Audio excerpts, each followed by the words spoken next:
Bismillahirrahmanirrahim. Assalamualaikum warahmatullahi wabarakatuh. Waalaikumsalam warahmatullahi wabarakatuh. Waalaikumsalam warahmatullahi wabarakatuh.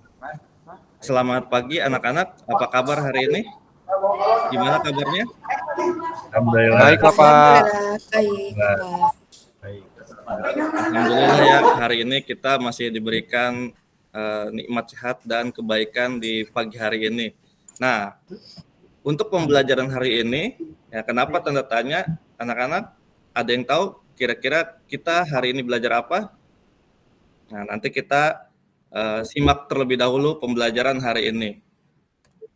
Nah, sebelum belajar, alangkah baiknya kita berdoa terlebih dahulu. Nah, jangan lupa berdoa kita sampaikan juga kepada orang tua kita, kepada diri sendiri dan guru. Nah, terutama kepada orang tua kita yang sedang bekerja untuk menafkahi keluarga kita. Ya, kita doakan semoga orang tua kita diberikan kesehatan, diberikan kelancaran rezekinya, ya, dan dilancarkan aktivitasnya. Jangan lupa juga berdoa untuk diri kita sendiri, ya semoga kita diberikan kesehatan juga dan ilmu yang barokah. Nah, berdoa juga untuk guru agar keberkahan ilmu yang didapatkan pada hari ini ya, bisa berjalan dengan baik, ya, bisa dicerna dan bisa dipahami. Nah, untuk kegiatan pembelajaran hari ini, seperti biasa, untuk berdoa dipimpin oleh ketua kelas. Ya, ketua kelas, Hafni bisa memimpin doa untuk hari ini. Silakan. Baik, Bapak. Oke. Bismillahirrahmanirrahim. Selamat pagi semua teman-teman. Pagi. Sebelum kita mulai pembelajaran hari ini, lebih baik, alangkah baiknya kita berdoa dengan menurut kepercayaan masing-masing. Berdoa dimulai.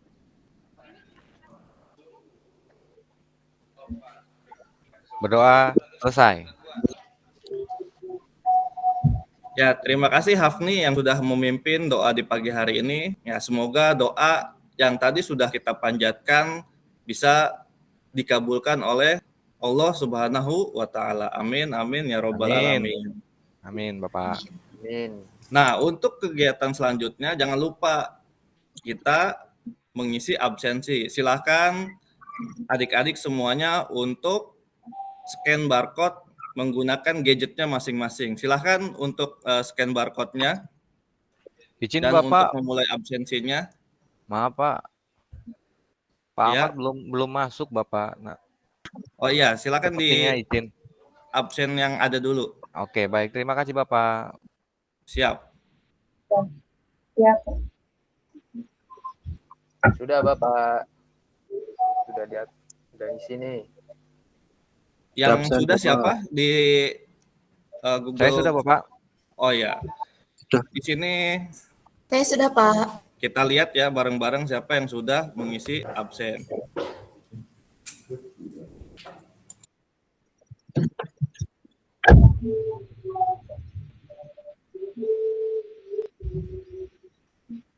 Nah, di sini yang sudah mengisi absen ada Ai. Wah, Ai hari ini kondisinya sangat ceria. Ya. Siap, Bapak. Ya. Gimana hari ini Ai sangat ceria? Apa yang membuat hari ini Ai sangat ceria? Tidak ada. Hanya senang Tidak aja ada. bertemu Bapak gitu ya. Pelajaran apa ini Pak? PPL ya. Alhamdulillah ya. Kalau hari ini selalu diberikan keceriaan dan ada lagi anak kita Yogi. Waduh, Yogi ternyata di sini sedang sakit ya. Ya, Yogi sedang sakit. Yogi. Oh iya Pak. Ini lagi sedang sakit. Iya, lagi kurang enak sebetulnya ini badannya tadi agak-agak kegerimisan tadi Pak berangkatnya ke sekolah. Oh, agak kegerisan ya. Kita doakan ya teman-teman, semoga Yogi hari ini yang sedang sakit, ada juga Dini juga sedang sakit atau sedang pusing. Ya, Dini sedang pusing juga. Betul, Bapak. Ya, Saya kurang tidur, Bapak. ya kurang tidur. Ya, dan Hoiru juga sama, ya sedang pusing. Ya, semoga kita doakan nih Yogi, Dini, Hoiru yang sedang sakit, kita doakan bersama-sama semoga segera diberikan kesehatan dan kesembuhan. Amin. Amin. Amin. Amin. Nah, setelah mengisi absensi, ya, di sini Bapak akan menjelaskan elemen 1 proses bisnis menyeluruh bidang PPLG. Nah, jadi kita bahas elemen pertama terlebih dahulu, ya proses bisnis menyeluruh bidang PPLG. Nah, untuk materi hari ini itu ada ragam pemodelan perangkat lunak. Nah, di pembelajaran hari ini apa yang akan dicapai oleh anak-anak semuanya? Ya, pada akhir fase peserta didik mampu mendeskripsikan proses perencanaan, analisis, desain, implementasi, integrasi, pemeliharaan, pemasaran, dan distribusi perangkat lunak dan JIM. Ini yang harus dicapai oleh anak-anak semuanya ya. Ini harus bisa dipahami ya, untuk capaian pembelajaran pada materi ini. Nah, di dalam peta konsep, nah di elemen 1 tadi ya Bapak menjelaskan proses bisnis perkembangan dunia kerja dan profesi pengembangan perangkat lunak dan JIM. Nah, di dalam peta konsep ini ada 4. Ya, dan yang akan kita bahas pada pagi hari ini yaitu konsep-konsep dasar pengembangan perangkat lunak dan JIM. Ya, konsep dasar model proses pengembangan. Nah, untuk di pertemuan berikutnya, ya, kita akan bahas budaya mutu, perkembangan teknologi, dan profil profesi di bidang pengembangan perangkat lunak. Itu untuk di pertemuan berikutnya. Sedangkan di pertemuan hari ini, kita lebih fokus kepada konsep-konsep dasarnya. Ya. Nah, di sini ada beberapa gambar. Ya. Apakah saya, aktivitas apa yang sedang dilakukan? Apakah Anda mengenal saya? Nah, saya ingin tanya kepada Khairu. Ya, Khairu, untuk gambar yang ini, apakah saya? Pak, Ya, menurut Khairu apa ini? belum keluar, Pak. Apa yang belum keluar? Ya, Udah, Pak. untuk Ai. Ya, Ai, ini apakah saya? Menurut Ai apa ini? Itu apa ya? Itu browser, ada browser, Oh ada iya. aplikasi, ada pokoknya berbagai software atau perangkat lunak yang ada di komputer, dan Pak, internet. Pak. Nah, ada Bisa jawab, browser, Pak. ada aplikasi. Nah, ini software dari beberapa internet. Nah, benar sekali apa yang tadi disampaikan oleh Ai. Ya, di sini apakah saya? Nah, saya di sini adalah software. Nah, software ini ada beberapa tadi yang sudah dijelaskan atau disampaikan oleh Ai tadi, ada browser, ada Microsoft Office, ada Mozilla, ya dan yang lainnya. Ya. Terus gambar yang kedua, aktivitas apa yang sedang dilakukan? Dini, Main game, Pak. gimana Dini? Ya, Bapak, itu nampaknya ada seseorang yang sedang memainkan game, Bapak. Nah, ada seseorang yang sedang memainkan game. Terus kalau menurut Rizky, ini apa? Oh, itu permainan favorit saya, Pak. Saya kalau di rumah sering main itu kalau lagi bosen. Itu Wah. permainan yang saya sukai, Pak. Itu Ya, namanya ini jenis namanya permainan Free Fire ya kalau nggak salah. oh, PUBG Wildfire, itu. PUBG. Nah, itu banyak jenis-jenis permainan game ya, ada PUBG, ada Wildfire, ada Mobile Legends. Nah, kalau yang tadi disampaikan oleh Dini, ya ini sebuah game. Ya, ini game. Nah, jenis-jenis game tadi ya yang udah disampaikan oleh Rizky juga ada Wildfire ya, dan yang lainnya. Nah ini ya aktivitasnya sedang bermain game. Nah kita sebagai jurusan PPLG proses pengembangan perangkat lunak ya jangan hanya menjadi pemain ya, kita sebagai pencipta ya, kita bermimpi ya, tidak hanya bermain tapi kita harus mampu membuat game yang kita sukai sendiri ya.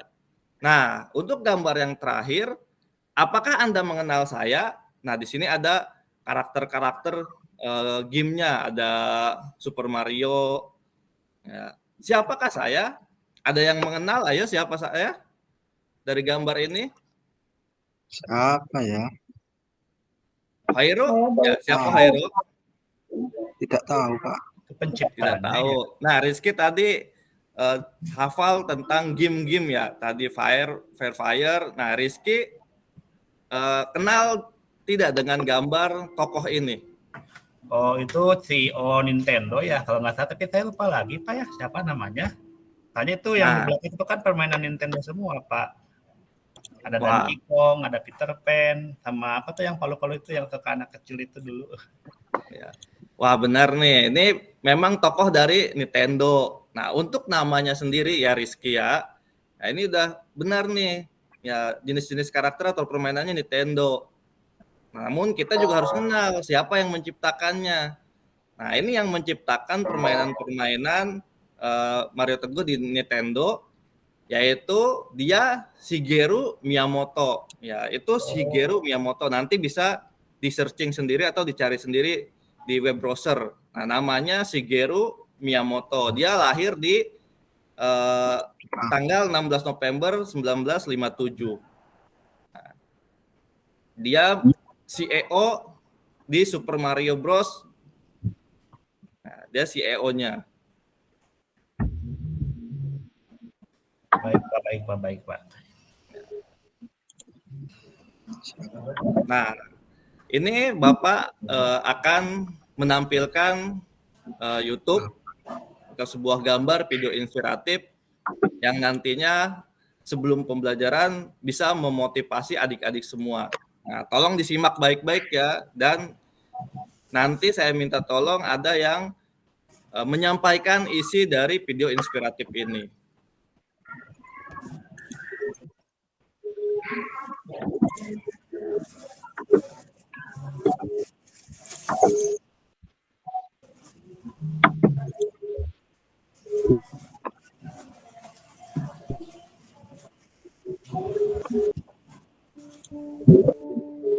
Silahkan disimak dengan baik video pagi hari ini.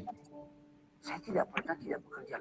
Kalau orang pernah tanya sama saya, Pak Abi, kok bisa begitu? Mentalitas apa itu? Saya mentalitas sepeda. Kalau ada naik sepeda, ada berhenti, ada jatuh. Jadi kalau saya berhenti bekerja, saya masuk. 80. Kalau ditanya hari ini umur berapa? 90 kurang 10.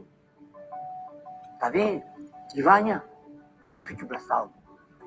Tidak ada bedanya. Saya umur 80 tahun. Kenapa? Karena alasan-alasan tadi yang saya bilang. Itu motivasinya. Yang penting motivasi deh. Semangat saya itu datang atas keyakinan dan kesadaran bahwa saya ini manusia. Produk dari masyarakat di mana saya hidup. Karena saya dan keluarga saya dulu dan sekarang dan masa depan ada bagian terpadu dari masyarakat ini. Kalau masyarakat ini makmur, ya keluarga saya ikut makmur. Karena itu saya terus tidak mau berhenti. Saya bilang, tidak ada gunanya Anda IQ-nya tinggi, tapi pemalas. Tidak memiliki disiplin, forget it. Yang penting adalah Anda sehat, mau berkorban untuk masa depan yang lebih cerah. Dan Anda konsisten, bekerja keras, berdisiplin. Saya bersyukur. Sejak saya lahir sampai sekarang, saya mampu membuat sinergi positif. Agama, budaya, dan pengertian ilmu pengetahuan dan teknologi. Saya bersyukur bisa menyelesaikan semua masalah-masalah yang saya hadapi. Masalah teknologi dan terasa orang sekitarnya ikut menikmatinya. Itu filsafat yang diberikan oleh ayah saya. Jadilah mata air yang jernih, yang memberikan kehidupan kepada sekitarmu.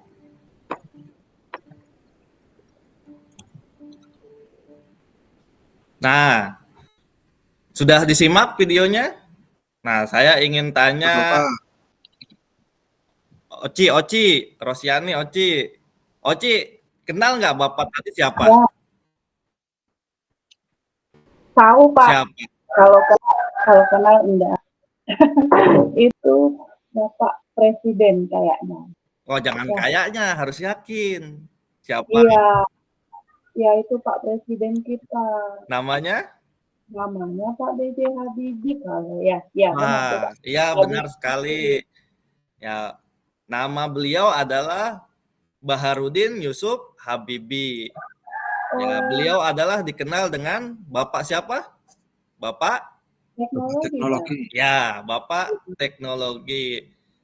Nah, dari video yang tadi disampaikan, ada yang bisa menyimpulkan? Tadi Bisa, itu Pak. saya Pak, coba Pak, kalau enggak salah saya ya. Tadi saya dengar apa gunanya punya IQ yang tinggi kalau pemalas katanya. Begitu yang saya dengar. Iya, benar.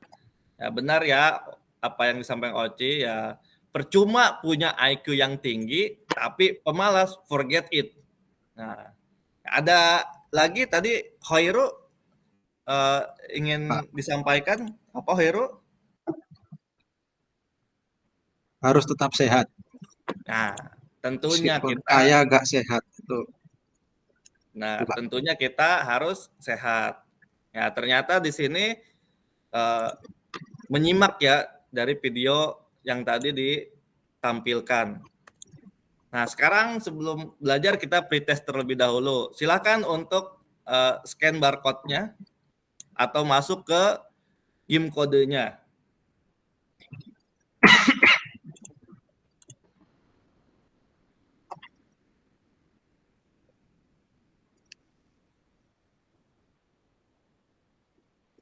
Silakan masuk.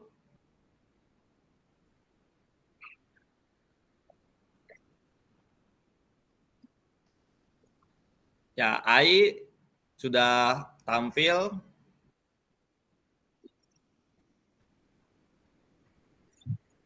Ya, Dini sudah kita cek.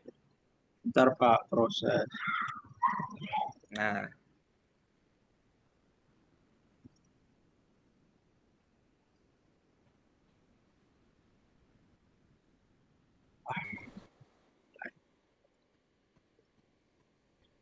AI sudah, Dini sudah, ya Yoga sudah, Hoiru Kodenya Pak, mohon maaf kodenya. Ya, kodenya 015237.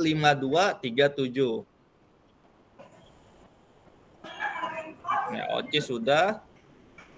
Ya, karena sudah masuk semua, ya kita mulai. Siap-siap.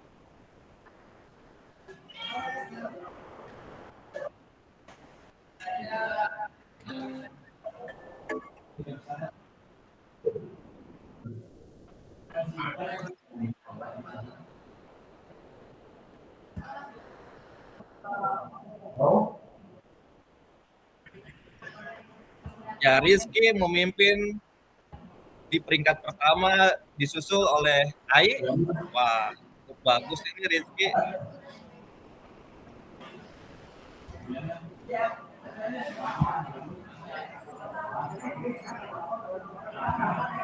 Masih dengan Rizky.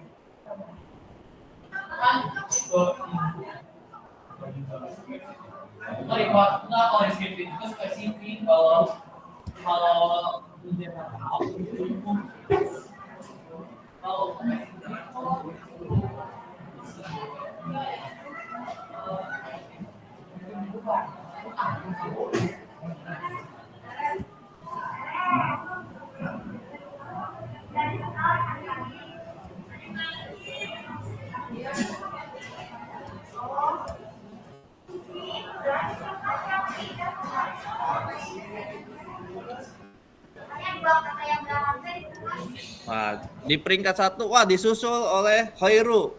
Nah, Rizky ternyata tersusul oleh Khairu. Yang kedua Ai, yang ketiga Ai, yang keempat Oci, kelima Dini, ya keenam, Hore. ya mantap nih Khairu.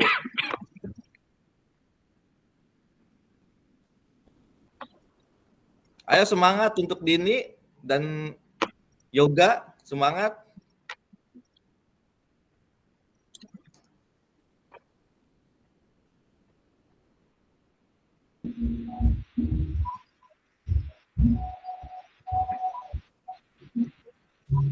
Itu soalnya Pak.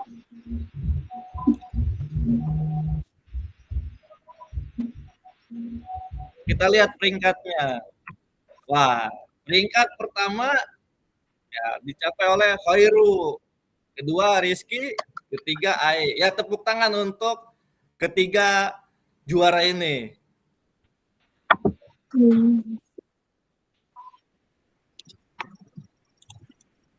Loh, kok hilang?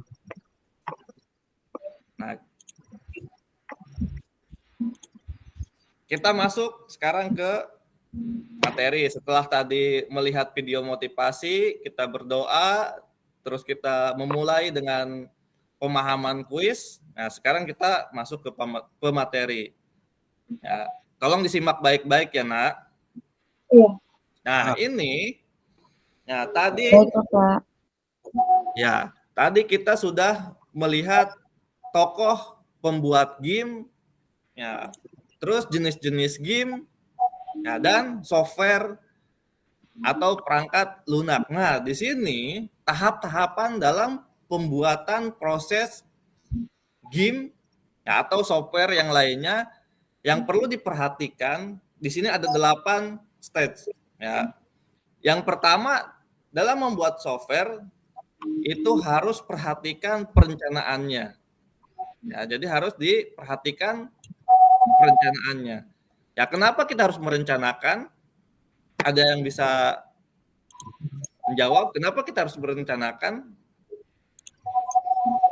Khairu nih yang tadi peringkat 1, kenapa kita kalau mau membuat tim kita harus merencanakan dulu? Kenapa, Khairu? Biar targetnya jelas. Saya kira gitu, Pak. Wah, benar ya, biar targetnya jelas atau kita bisa mencapai ke tujuan, ya tujuan yang akan kita sampai. Nah, ya, benar sekali. Ya, yang kedua yaitu ada analis. Ya, ini proses tahapan yang menghasilkan dokumen kebutuhan pengguna dalam pengembangan perangkat lunak. Jangan lupa juga kita harus menganalisis nih. Ya, software apa yang nanti akan kita buat. Setelah dianalisis, baru kita desain. Ya, kenapa harus didesain? Biar tampilannya lebih menarik dan tidak membosankan. Nah, tadi yang sering melihat atau permainan game ada Rizky. Ya, menurut Rizky, desain itu penting atau tidak dalam sebuah game ataupun software? Ya, menurut saya penting sih, Pak. Soalnya kan kalau misalkan gamenya tidak bagus dilihat atau gameplaynya susah, nanti yang maininnya cuma sedikit. Apalagi kalau misalkan zaman sekarang kan kita lebih senang tuh yang namanya tembak-tembakan, yang namanya petualangan, itu pasti sangat menarik buat pemainnya, Pak. Itu menurut saya, Pak. Ya, benar sekali ya. Jadi visualnya atau tampilannya memang harus menarik. Ya, kenapa? Karena dengan tampilan, yaitu marketing kita juga jadi bagus. Nanti ada di pemasaran tuh, yang step ke-7. Ya, benar apa yang tadi disampaikan oleh Rizky. Yang keempat, jangan lupa juga, ya setelah kita membuat desain, ya kita harus mengimplementasikan. Ya, implementasikan dalam bentuk apa? Kalau software, kita harus membuat kode-kode ya atau bahasa pemrograman. Ini nanti ada di materi pelajaran pemrograman. Nanti ya adik-adik di sini juga akan belajar membuat web, ya akan membuat tim front end atau back end yang menggunakan bahasa seperti HTML, CSS. Nah, itu nanti lebih jauh lagi, lebih dalam lagi. Ya. Terus yang kelima yaitu integrasi, ya proses penggabungan fungsi umum dari setiap program perangkat lunak pada komputer. Nah, setelah diintegrasikan jangan lupa di maintenance. Nah, ini biasanya di maintenance ini ada update atau upgrade, ya sesuai dengan perkembangan industri yang semakin berkembang. Apa nih yang dibutuhkan nih? Apa nih yang harus dicapai nih? Ya, ini pasti maintenance, ya harus ada pemeliharaan secara rutin atau secara berkala. Terus ada pemasaran. Ya, jangan lupa juga ya wajib dipasarkan. Setelah dipasarkan dan distribusi. Ya, distribusi ini penyaluran proses produk.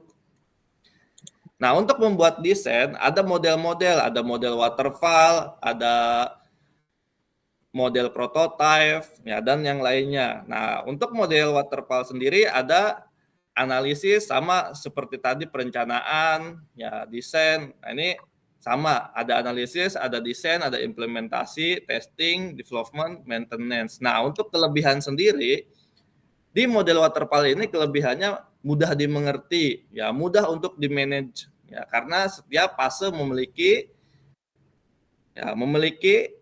keahlian atau keunggulan masing-masing, cepat untuk diimplementasikan untuk proyek skala kecil. Nah, kalau proyek skala kecil atau rekrutmen skala kecil, ya gunakanlah model waterfall ini. Namun, di setiap ada kelebihan pasti ada kelemahan. Ya, tidak bisa membuat software yang lain sampai seluruh proses waterfall selesai. Jadi harus selesai dulu nih model waterfall-nya nih, baru bisa membuat software yang lain. Nah, ini kelemahannya. Nah, untuk selanjutnya itu model prototype. Ya. Nah, di model prototype ini, ya yang pertama initial recruitment. Nah, habis itu didesain. Nah, di prototyping, customer. Nah, customer mengevaluasi, ternyata ada tambahan nih. Apa yang harus ditambahkan? Ternyata harus ada maintenance nih. Ya, apa yang harus ditambahkan? Nah, terus di-update lagi. Nah, di kelebihan prototype ini bisa memberikan klien experience yang lebih awal untuk software yang akan digunakan dan memperbaiki serta melengkapi dengan feedback yang diberikan klien. Jadi, kalau klien kita minta menambahkan software, menambahkan aplikasi untuk menunjang software dia, ya kita harus bisa menambahkannya. Nah, karena di prototype ini kita harus memberikan feedback ya atau umpan balik ya kepada klien kita nanti. Nah, itu di prototype. Nah, ada model spiral juga. Nah, di model spiral dalam metode yang berfokus pada identifikasi resiko di awal. Nah, jadi kita harus mengidentifikasi dulu nih resiko software di awal kita itu memungkinkan dibuat atau enggak. Ya, dan memiliki kelebihan.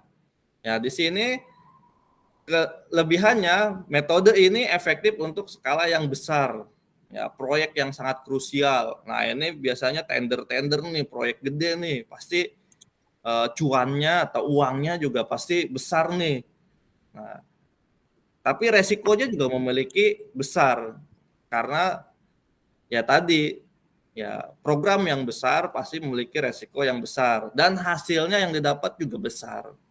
Ya, di sini kelemahannya mahal ya karena level analisisnya yang cukup rumit tadi karena menghasilkan produk yang besar pasti harganya pun mahal. Ya, kesuksesan dari seluruh proyek tergantung dari kesuksesan dari analisa resiko. Nah, jadi kesuksesan ini model spiral tergantung dari analisa pertamanya nih untuk spiral. Dan yang terakhir ada model Rapid Application Development atau RAD.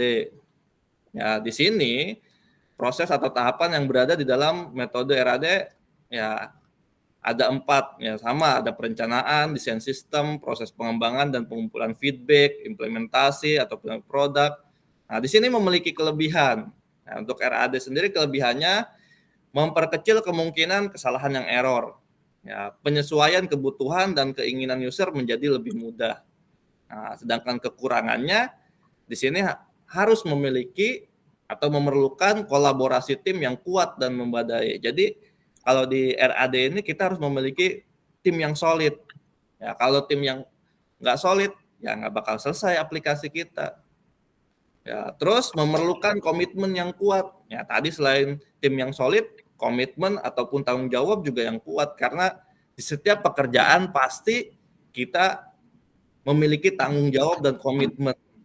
Ya, itulah harus yang kita pegang dalam prinsip dalam bekerja.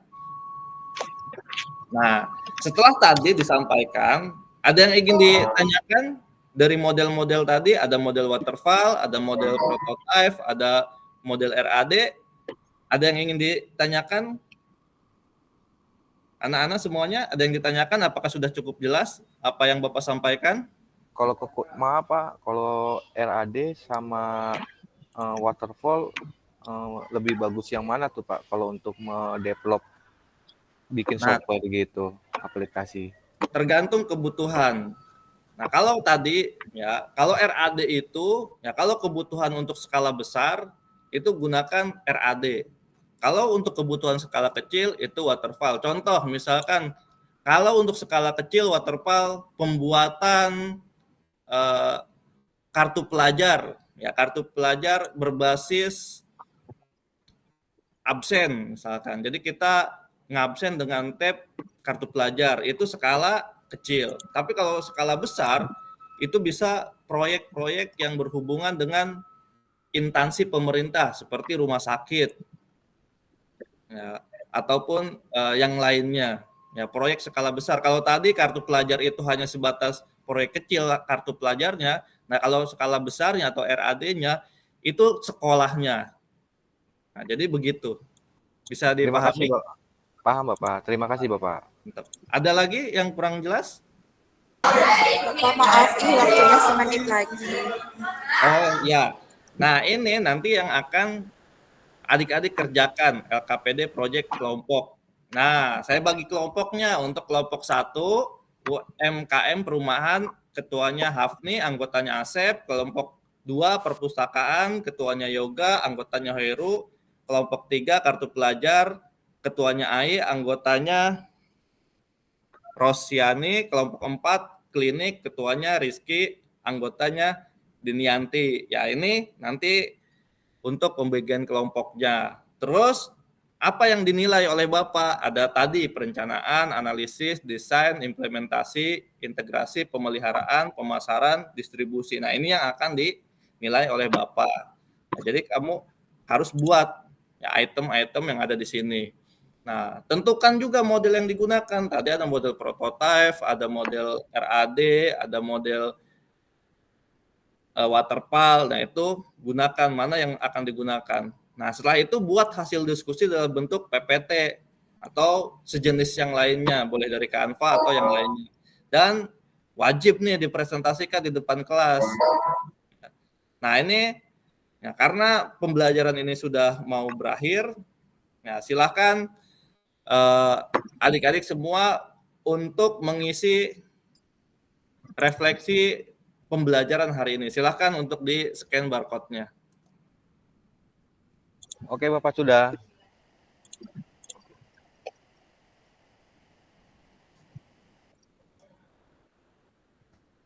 Ya.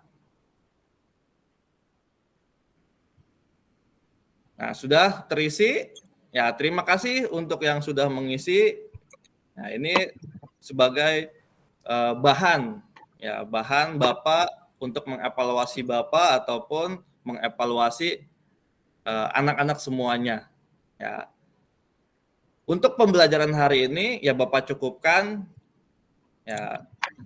Semoga pembelajaran hari ini bermanfaat untuk adik-adik semuanya. Ya. Saya akhiri. Terima kasih. Assalamualaikum warahmatullahi wabarakatuh. Waalaikumsalam warahmatullahi wabarakatuh.